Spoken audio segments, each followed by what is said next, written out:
The whole point of a mixer is to produce a good mix. And a good mix is just that. A good blend of sounds that feels unified and controlled, allowing the audience to enjoy your performance as a whole, not just the performance of a tambourine or the bass guitar.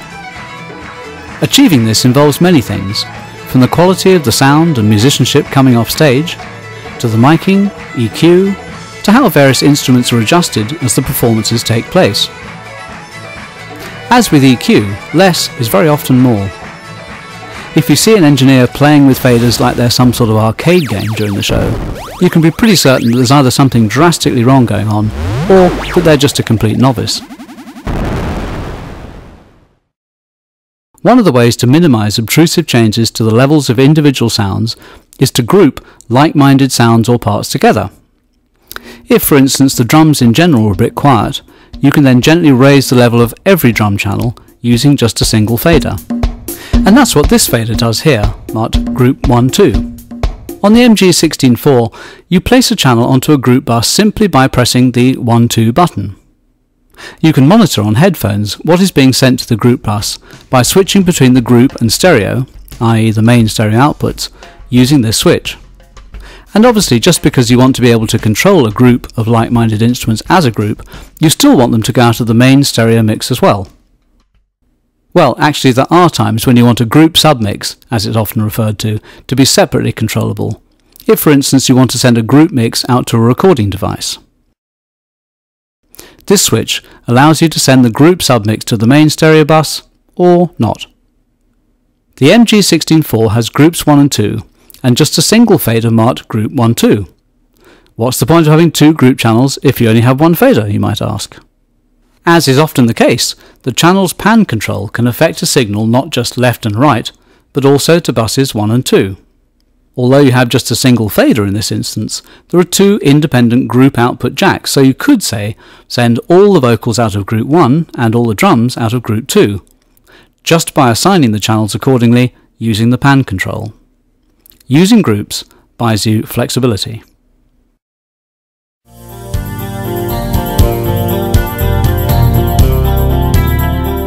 We discovered that the aux buses can be used for patching in effects processors or to set up a separate monitor mix. How does this relate to the aux send and return knobs here in the master section of the mixer? As you recall, aux 1 on this mixer can be set to either pre or post fade. In the pre-fade position, aux 1 would be used to feed a monitor mix. Here's how you set it up. On each channel you control the level going into the monitor mix using the aux 1 control on its strip. Need more guitar in the monitors? OK, raise the level of the guitar channel's aux 1 knob. Meanwhile on the master side, the aux 1 send control governs the overall level of the entire monitor mix going out to your monitor amp and speakers. The aux return control actually operates just like any other input channel, and in fact can be a very useful additional input sometimes, say for a click track or a sequencer signal, and this controls the level of anything currently patched into your mixer via the aux return. Aux 2 here is set to post fade, so this is a bus you'd normally use for the external effects processor.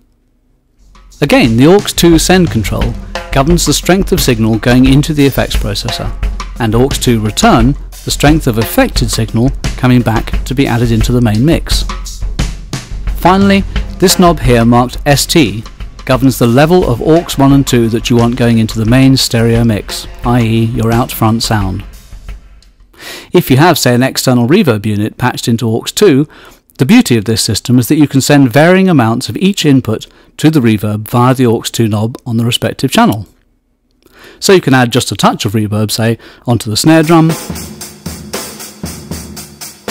and relatively plaster your lead vocal in reverb. Not saying you necessarily want to do this, you understand, but you get the general idea. We cover setting up and using external effects processors in detail in its own effects scene. Now you have all of your channels set up and balanced the way you want, the monitors and the effects set up as you like. All that's left to do is adjusting this guy, the main fader, to raise and lower the level of your entire mix as the crowd gets more and more rowdy, or just goes home. In this scene we've concentrated on the basics of mixing. There's of course a lot more to learn in terms of mixing as an art, and mixing in a variety of settings from a house of worship to a club to a concert. And you can pick up some great tips on mixing by viewing some of the practical application scenes as well.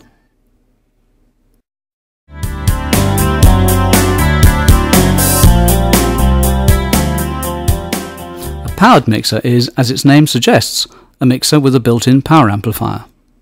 Aside from this obvious blending of features, powered mixers often go on to offer graphic EQ and even digital effects processing under a single roadworthy roof, as you can see here on the Yamaha EMX68S. Understandably, there's a trade-off between all-in-one labour-saving designs and specific component designs that focus on one thing at a time, but these mixers can still be powerful as well as powered. They're designed to make setup and teardown as quick and easy as possible. Connect your loudspeakers at the back here, plug in your mics and instruments, and your system is basically ready for work. Because it has reduced the number of pieces that we need. Instead of having a separate dedicated mixer, a separate dedicated EQ, and then an additional power amp, I now have an all-in-one package which can make most of these things work. Less connections to make, less setup time, far simpler for the operator. So let's see how the EMX presents its mixer controls in so small amount of space. Inputs. Due to its physical design, inputs are placed at the bottom rather than the top.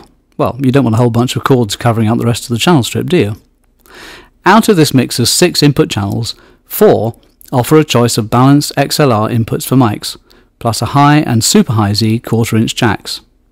High Z inputs are high impedance inputs that let you plug a guitar or bass straight into the mixer without having to involve a preamp. Here, as opposed to gradual control over the input gain, you simply have a pad switch that cuts the input by 30 dB if your signal is too hot. This is done to reduce setup hassles. On channels 5 and 6 here, you have a simple choice of XLR for mics or 1/4 inch line level input for synths, drum machines or other line level devices. On a powered mixer, rather than give you total flexibility on all channels, the designers tend to give you purpose-built solutions. Here's how you'd set up a small band using the EMX68S.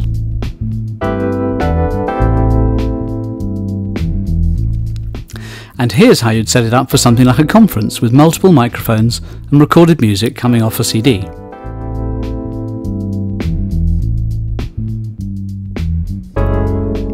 Moving to the top of the channel strip, we can see that 3 bands of EQ are offered on all channels. This is a really good idea because powered mixers are probably going to be used in, well, let's say unusual spaces, not just dedicated music venues, so it's very helpful to be able to compensate for things like dead strings or maybe just dead acoustics in a totally carpeted bar or restaurant.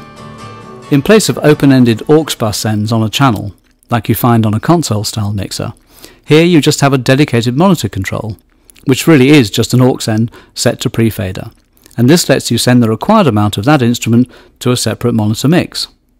And an effects send level fixed as post-fader, and this lets you send the required amount of that instrument to the internal effects unit. This is both quick and simple. Moving down, we see a pan control for left-right positioning, and in place of a channel fader, space kind of dictates a channel level knob. Over on the right-hand master side, the most eye-catching controls are a pair of graphic equalizers, one dedicated to the monitor mix, the other for your out-front sound. Having this sort of control can be crucial if you're working in a variety of places with strange sound characteristics. If you're surrounded by hard, sound-reflecting windows, or maybe playing at an open-air wedding where the bass just kind of floats off into the ether. Since this is a powered mixer, the front panel also lets you decide how you want your available power to be distributed. Are you using monitors? If not, then you can harness all the available power for the main speakers. Do you need to bridge that system even for more power out of a single mono speaker? Or do you need to connect more speakers or indeed another power amp? Yamaha's powered mixers offer internal effects processing, and here we see a dozen or more classic effects from reverbs to echo effects, chorus, even distortion, offered in no-nonsense preset form. And if you do want to plumb in your own favourite piece of outboard gear, you can still do that using these master aux sends and returns. For small club work, especially if you're primarily using a sound reinforcement system to amplify vocals and support just 1 or 2 additional instruments like acoustic guitar or flute or upright bass, and especially if you need to run sound and play, having so much control at your fingertips is not only good, it's pretty much essential. At the end of the day, literally, You want to be able to power down, unplug your mics and speakers, and have the gear in the back of the van before the last night's audience has found their car keys. And with a powered mixer, you can do just that.